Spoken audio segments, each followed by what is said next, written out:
Today, I'm going to be teaching you guys how to play Phase 10 and some variations on the game to keep it fresh and fun.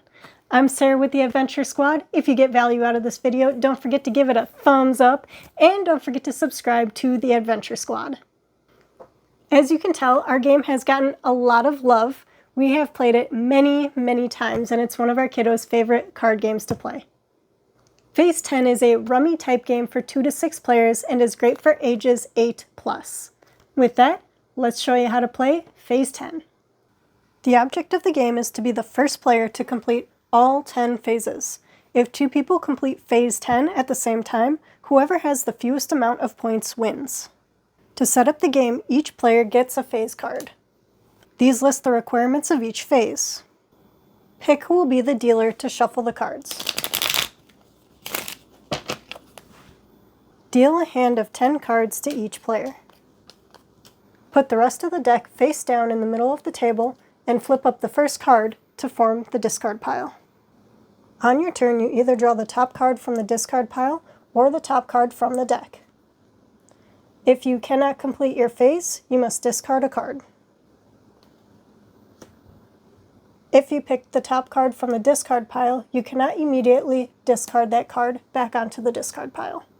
If you take the top card from the discard pile, you must add it to your hand and put a different card onto the discard pile. If you are able to play your phase, you have to lay down the entire phase. You would not be able to lay down part of the phase and then discard. When you play your phase, you have to play the entire phase before you discard. If you have played your phase, you must still try to get rid of the rest of the cards in your hand. You can play on your already played phase or on another player's phase, but you must lay down your own phase before you can play any single cards on any phases. If these are the phases that are out here, I could play this 1 on my own phase, I could play this 7 on my opponent's phase, and this 9 on my opponent's phase. My last card I would then discard and the round would be over. You would keep track of who all finished their phases and how many points people had left in their hands.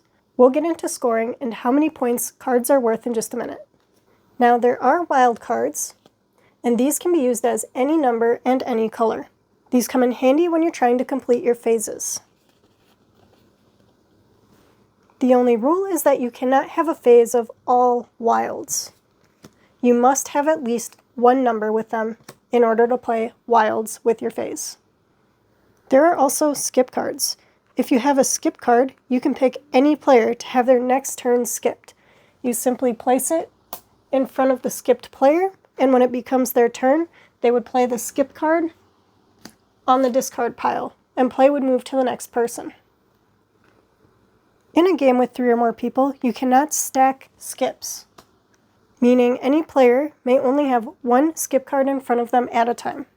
Skip cards can also not be picked up from the discard pile or played in any phases. So the blue skip card cannot be played if you're playing the phase with 7 cards of a color. You wouldn't be able to play that with your blue cards. You cannot use skip cards for anything other than skipping opponents. If a skip card would happen to be turned over as the first card in a round, the first player would be skipped and play would move to the second player to begin the round. After a player ends the round by playing their phase and getting rid of the rest of their cards, you begin scoring. Scoring is as follows. For any card in your hand that is 1 to 9, it is 5 points. Any cards that are 10 to 12 are 10 points, skips are 15 points, and wilds are 25 points. Just a reminder that you do not want points, as the player with the least amount of points wins a tiebreaker if more than one person completes phase 10 at the same time. Add up how many points you ended up with and write it on a piece of paper. Include whether or not you ended up completing your phase. If you completed your phase, you move on to the next phase, even if you were not the player to trigger end of round. If you did not complete your phase before the end of the round, you must attempt the same phase in the next round. This game is very flexible and can be changed as needed.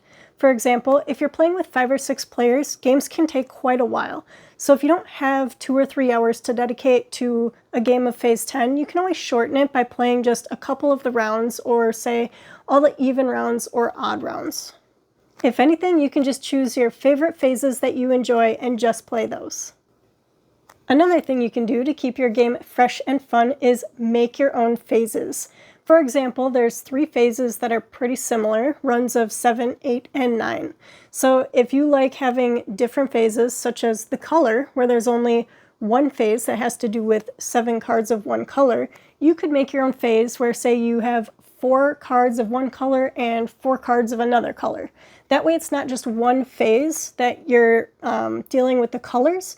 You can create whatever phases you want for this game.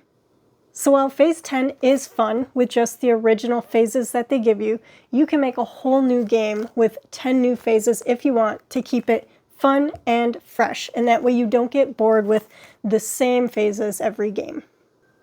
Don't forget to give a thumbs up if you got value out of this video, and subscribe to the Adventure Squad for more how to plays, game reviews, and other board game content. Thank you guys so much for watching, and until next time, get your game on.